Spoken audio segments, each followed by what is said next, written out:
नमस्कार दोस्तों, आज हम लेकर आए हैं महान साहित्यकार रविंद्रनाथ ठाकुर की एक बेहद खूबसूरत और भावनात्मक बांग्ला कहानी नई रोशनी।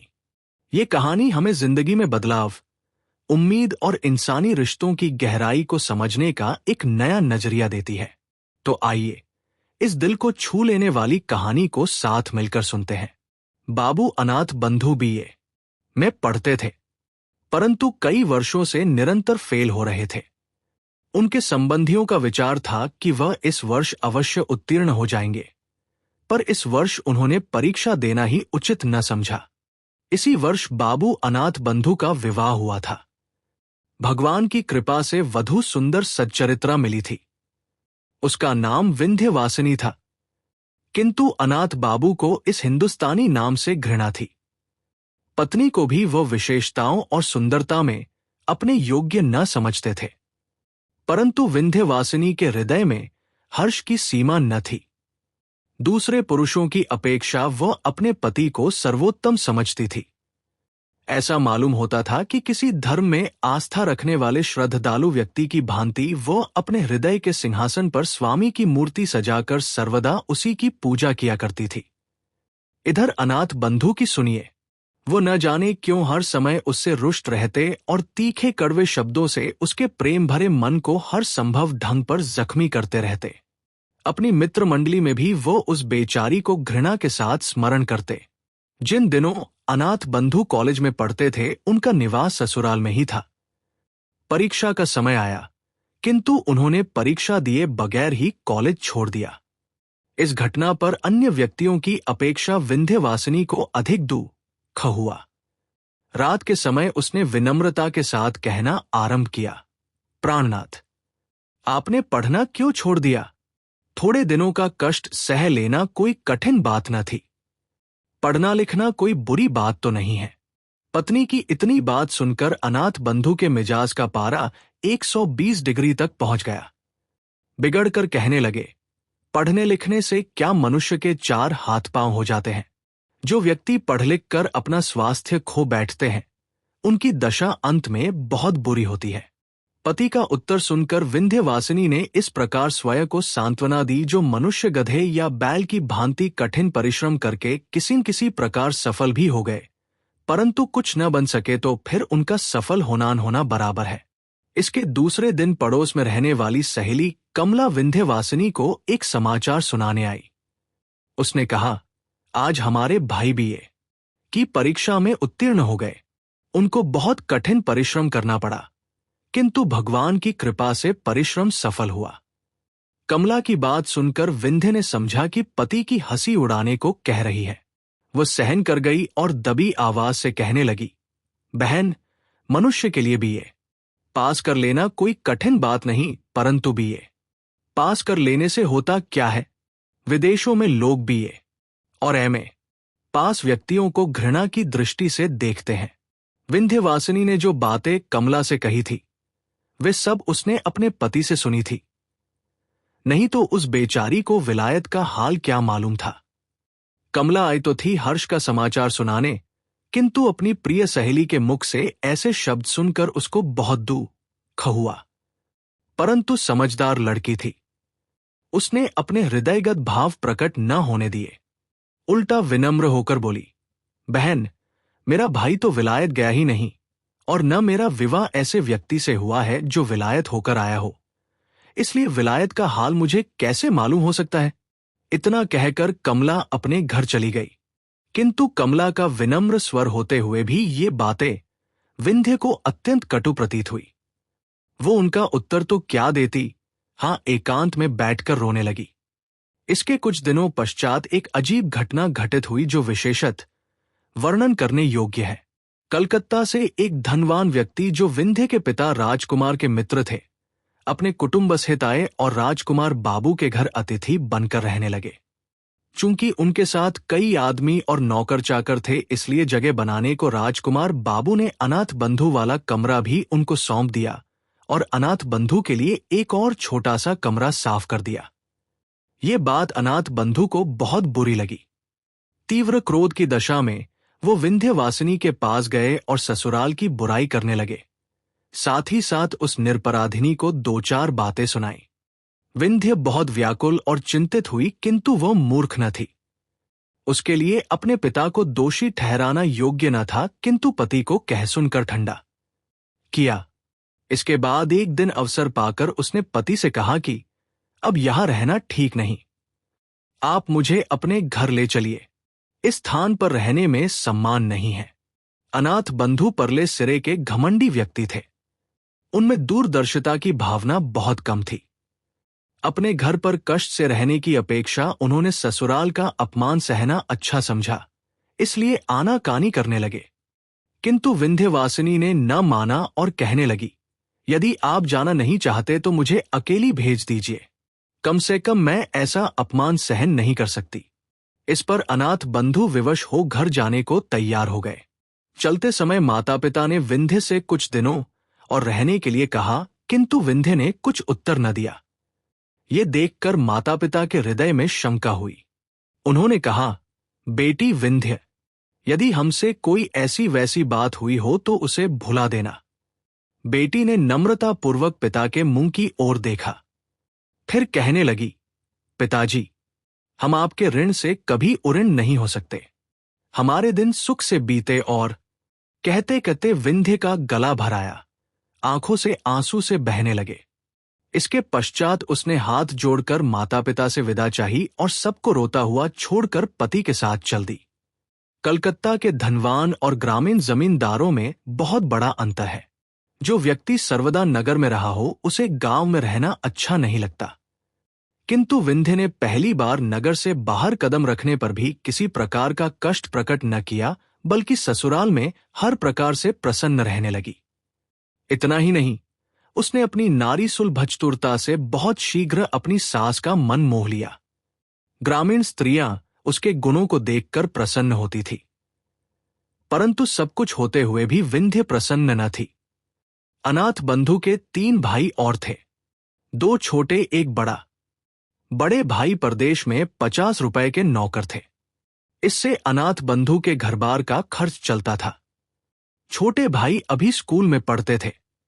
बड़े भाई की पत्नी श्यामा को इस बात का घमंड था कि उसके पति की कमाई से सबको रोटी मिलती है, इसलिए वह घर के कामकाज को हाथ तक न लगाती थी।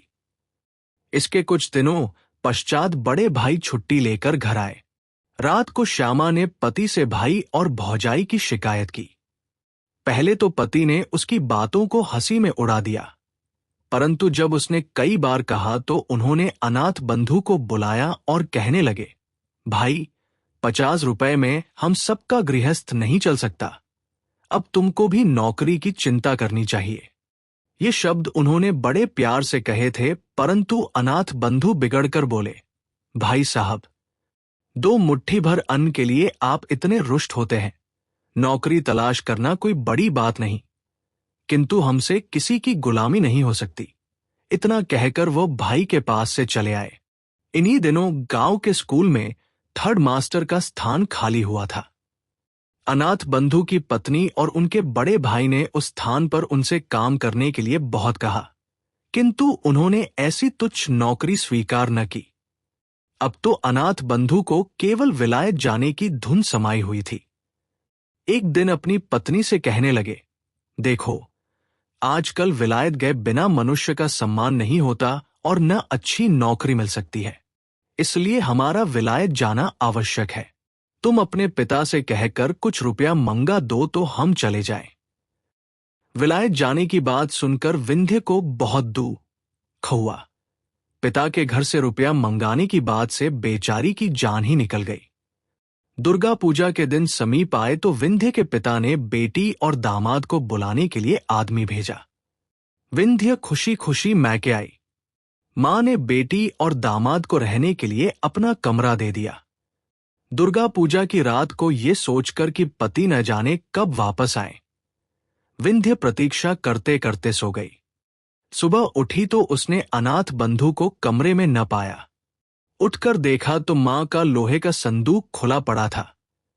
सारी चीजें इधर उधर बिखरी पड़ी थी और पिता का छोटा कैश बॉक्स जो उसके अंदर रखा था गायब था। विंध्य का हृदय धड़कने लगा। उसने सोचा कि जिस बदमाश ने चोरी की है उसी के हाथों पति को भी हानि पहुंची है। परंतु थोड़ी देर बाद उसकी दृष्टि एक कागज के टुकड़े पर जा पड़ी। वो उठाने लगी तो देखा कि पास ही कुंजियों का एक गुच्छा पड़ा है। पत्र पढ़ने से मालूम हुआ कि उसका पति आज ही प्रातः जहाज पर सवार होकर विलायत चला गया है। पत्र पढ़ते ही विंध्य की आंखों के सामने अंधेरा छा गया। वह दुख के आघात से जमीन पर बैठ गई और आंचल से मुंह ढांप कर रोने लगी। आज सारे बंगाल में खुशियां मनाई जा रही थी, किंतु विंध्य के कमरे का दरवाजा अब तक बंद था।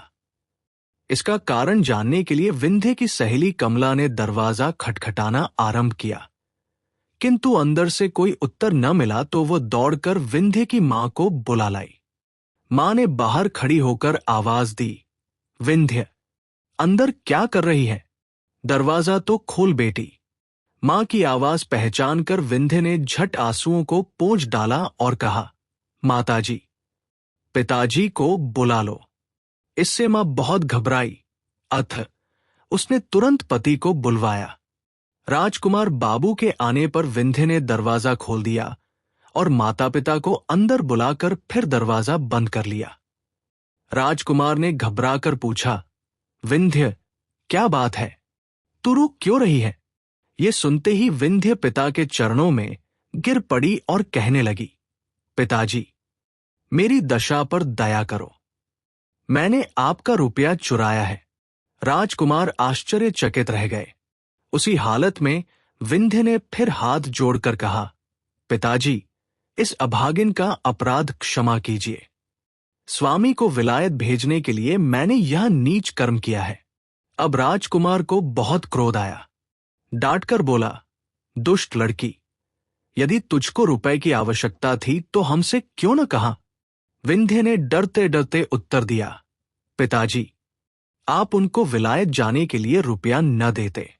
ध्यान देने योग्य बात है कि जिस विंध्य ने कभी माता पिता से रुपए पैसे के लिए विनती तक न की थी, आज वह पति के पाप को छिपाने के लिए चोरी का इल्जाम अपने ऊपर ले रही है। विंध्यवासिनी पर चारों ओर से घृणा की बौछारें होने लगी।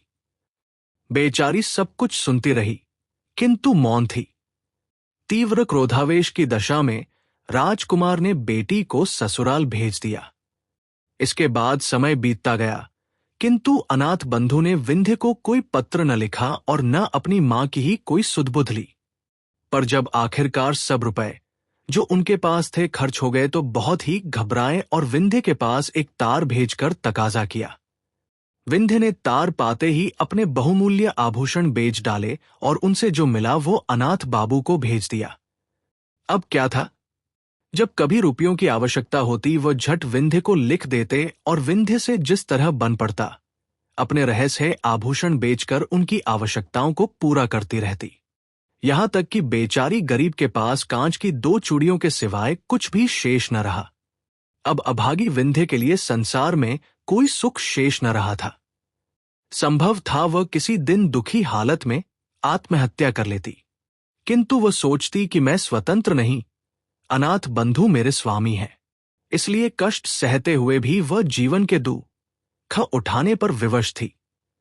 अनाथ बंधु के लिए वह जीवित रहकर अपना कर्तव्य पूरा कर रही थी, किंतु अब चूंकि उसके लिए विरह का दुख सहना कठिन हो गया था, इसलिए विवश होकर उसने पति के नाम वापस आने के लिए पत्र लिखा।